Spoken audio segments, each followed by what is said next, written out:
በስመ አብ ወወልድ ወመንፈስ ቅዱስ አሃዱ አምላክ አሜን። ይህ ድርሳን የእስክንድርያ አገር ሊቀ ጳጳሳት ቅዱስ አባት አባ ደማቴዎስ የደረሰው የመላእክት አለቃ በሚሆን በገናናው በቅዱስ ሚካኤል በዓል ህዳር 12 ቀን የሚነበብ ነው። ከቅዱሳን መላእክት አብልጦ እግዚአብሔር የሰጠውን ክብሩን ተአምራቱንና ኃይሉን ይግለጥልን። ጸሎቱና በረከቱ በአገራችን በኢትዮጵያ በህዝበ ክርስቲያኑ ሁሉ ላይ ለዘላለሙ አድሮ ይኑር፣ አሜን። አውሎግሶን ማለት አቤቱ ክፈትልኝ ወይም ግለጥልኝ ማለት ነው። ወንድሞቼ ሆይ ዛሬ ለእኛ ታላቅ በዓል ነውና ልባችንን ደስ እያለው እንሰብሰብ። በዚህችም በተቀደሰች ዕለት ከስራችን ሁሉ አርፈን እንዋል። እኔም ገናና ክቡርና ኃያል ቸር አማላጅ የሆነ የመላእክት አለቃ ቅዱስ ሚካኤልን አየሁት። የጣፈጠ የመንፈስ ቅዱስን ቃል ይሰጠኝም ዘንድ ዳዊት በመዝሙሩ መስዋዕት ብታቀርብ በእጃቸው እንዲያነሱህ በመንገድህም ሁሉ እንዲጠብቁህ ስለ አንተ መላእክትን ያዛቸዋል እኮን እንዳለ የእግዚአብሔር መልአክ ለሚፈሩት ሁሉ አጥር ይሆናቸዋል። ቅዱስ ሚካኤልም ከሚፈሩት ሁሉ ያወጣቸዋል። እግዚአብሔርን የሚፈሩትን እንደ አጥር ሆኖ የሚጠብቃቸው እንደዚህ መልአክ ማን ነው?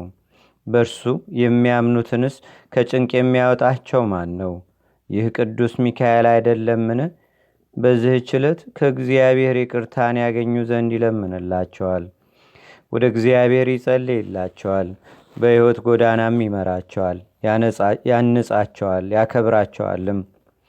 ይህም ስለ ጻድቃን ብቻ አይደለም፣ እግዚአብሔር እንዲምራቸው ለኃጥአንም ይለምንላቸዋል እንጂ። ማንም ሰው ለችግረኛ አንዲት እንጀራ ቢሰጥ ስለ እርሱ ቅዱስ ሚካኤል ቸል አይልም። ቀዝቃዛ ውሃም ቢሰጥ ስለ እሱ አይቦዝንም። ሴትም ብትሆን ወንድም ቢሆን ልጆቹን በስሙ የሰየመ ስለ እነርሱ ቅዱስ ሚካኤል አይዘነጋም። በእርሱ ስም ቁራሽ እንጀራ ጥርኝ ውሃ ለችግረኛ የሚሰጥ እርሱ እስከ ዘላለም አይተወውም። የቅዱስ ሚካኤልን ነገር ሰምታችሁ ታውቁ ዘንድ ብትፈቅዱ እኔ የአባታችሁ ደማቴዎስ ምስክር ነኝ። ከሙታን ተለይቶ ለተነሳው ለጌታችንና ለአምላካችን ለመድኃኒታችን ለኢየሱስ ክርስቶስ መቃብር ለክቡር መስቀሉም ሰግድ ዘንድ ኢየሩሳሌም ሄድኩ። እርሷም ከሐዘናችን የምታጽናናንና ጌታችንም በውስጧ የተመላለሰባት ቤተ ክርስቲያን ናት።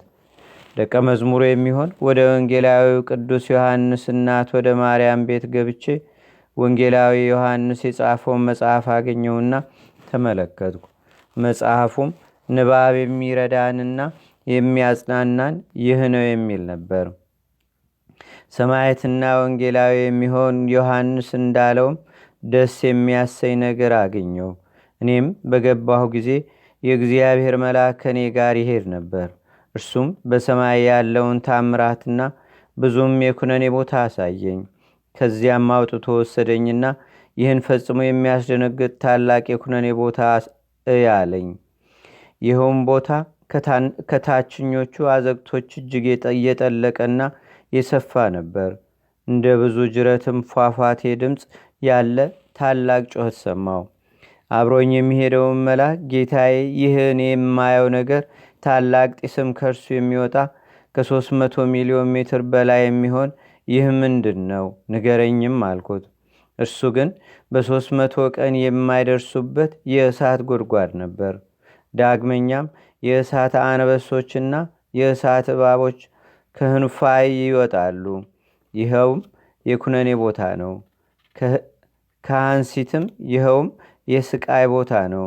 ከህራንኮስም ይኸውም በርባሮስ ነው።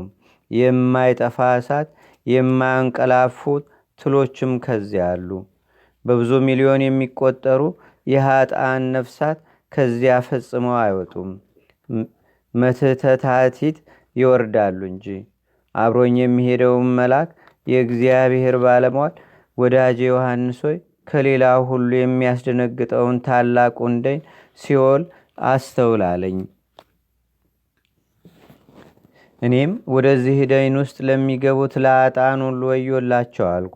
ካየሁትም ሁሉ ይህ የደይን ቦታ የምድርን ስፋት ያህላል፣ ጥልቀቱም በዚሁ ልክ ነው።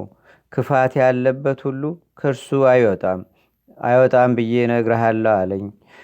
በኃጥአን ላይ የሚወርደውን የመከራ መቅሰፍትም አየው። በዚያ ውስጥ ለሚኖሩ ከባድና ጽኑ መከራ ነበር። የእግዚአብሔር የመዓቱ ድምፅ ከጥልቀቷ በታች የ300 ቀን ጉዞ የሚያስኬድ ጎዳና ያወርዳቸዋል። ሰውም ወርዶ በኃይሉ አይወጣም።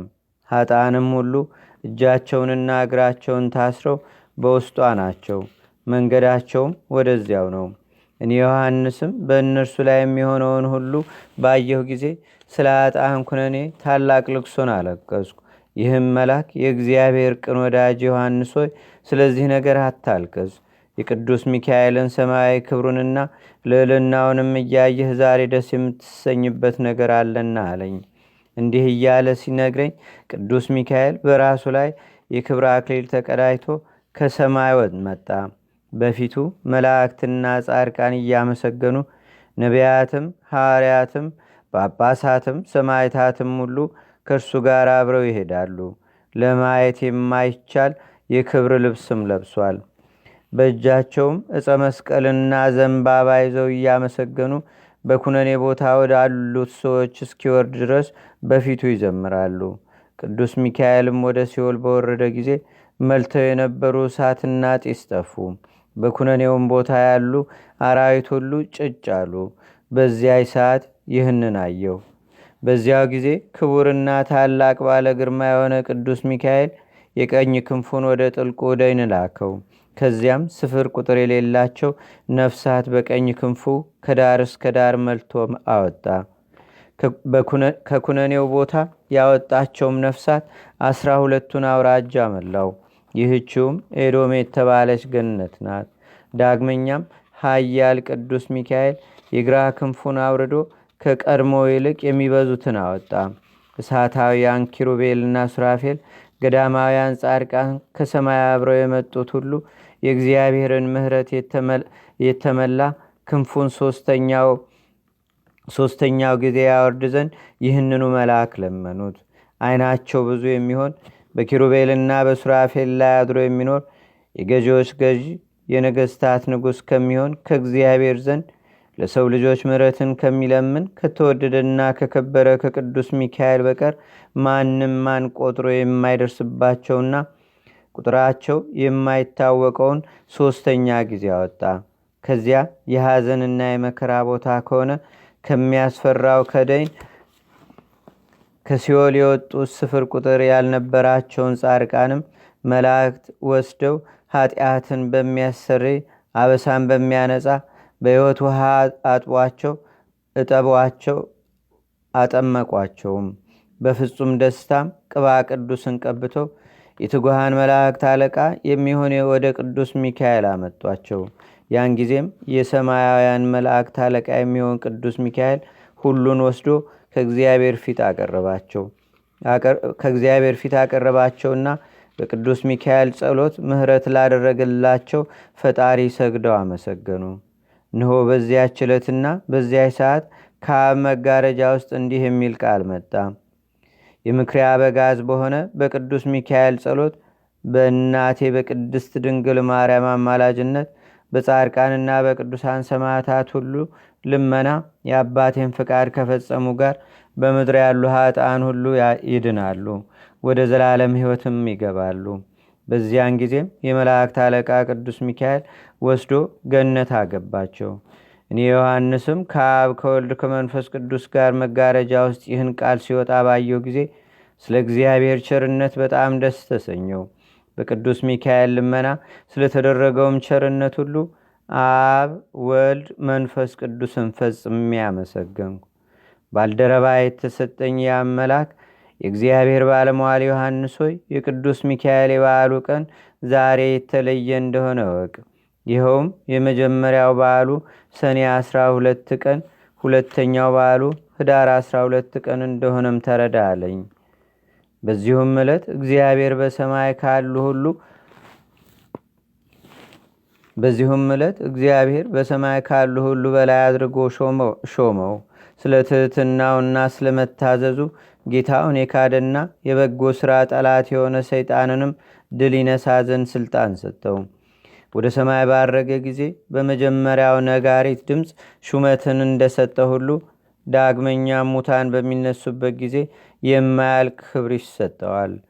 ዳግም ሁለተኛው ነጋሪት ሲመታ በሰይጣን ምክር ክርስቶስን በሰቀሉ ከሐሳውያን አይሁድ ላይ በቀድሞ የበለጠ ክብርና ሥልጣን ይሰጠዋል።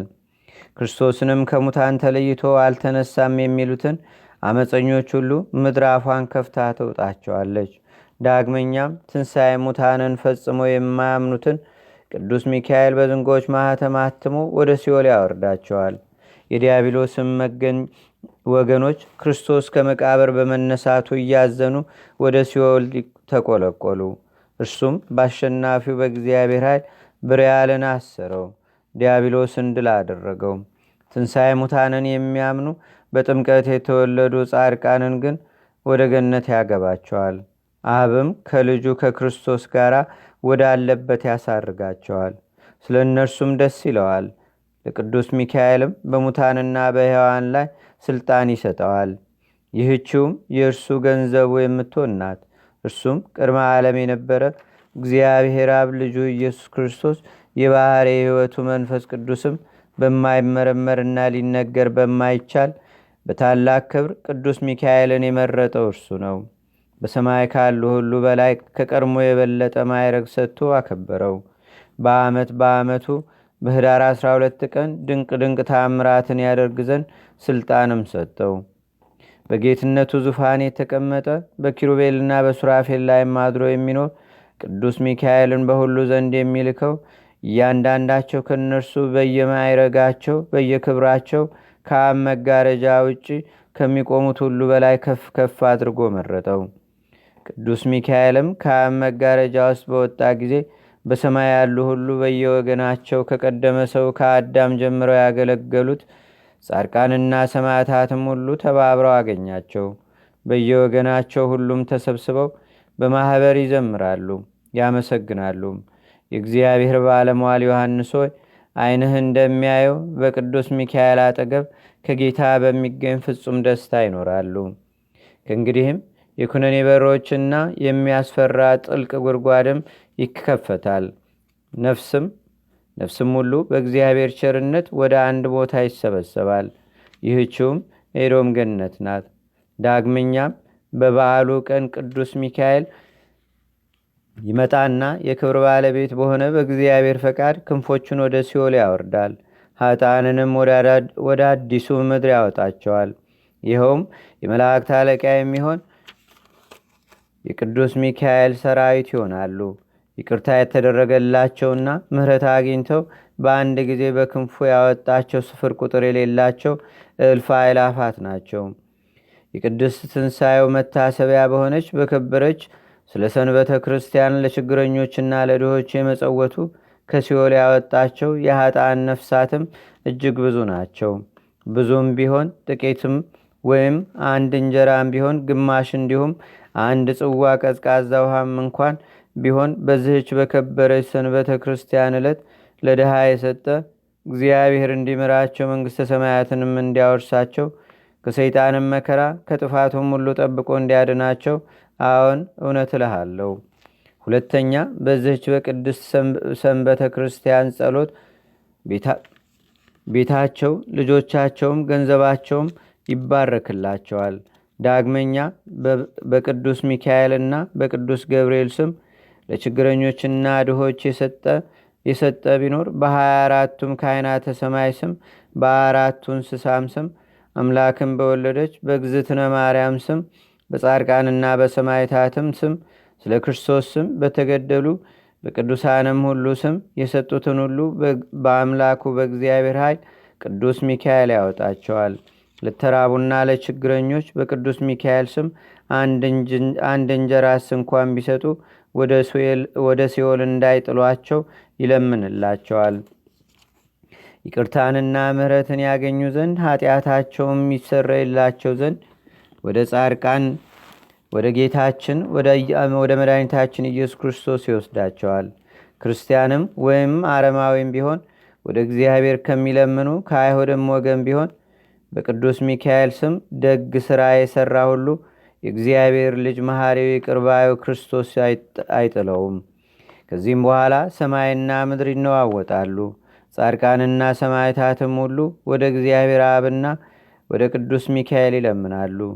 ዮሐንስ ሆይ እንዳየኸው ሁሉ በዚህ ሰዓት ለሚለምኑላቸው ሁሉ ይቅርታ ያደርግላቸው ዘንድ ወደ እግዚአብሔር ይማልዳሉ። በዚህ ዓለም ለድሆችና ለችግረኞች ስለመጸወቱ በሦስተኛውም ጊዜ ስለ ጻድቃንና ስለ ሰማዕታት ስም ያወጣቸዋል። እንግዲህ ቅዱስ ሚካኤል ሁልጊዜ እንደዚሁ ከክርስቶስ ትንሣኤ እስከዚህች ዕለት እስከ ዕለተ ምጽአትም ድረስ ለዘላለሙ ብዙ ታምራት ይሠራል። ወንድሞቼ ሆይ የምነግራችሁኝ ስሙኝ፣ በእዝነ ልቦናችሁም አድምጡኝ። የቅዱስ ሚካኤል ዝክሩን መታሰቢያውንም አድርጉ። የዘላለም ሕይወት ታገኙ ዘንድም የማያልፍም ደስታ ትወርሱ ዘንድ።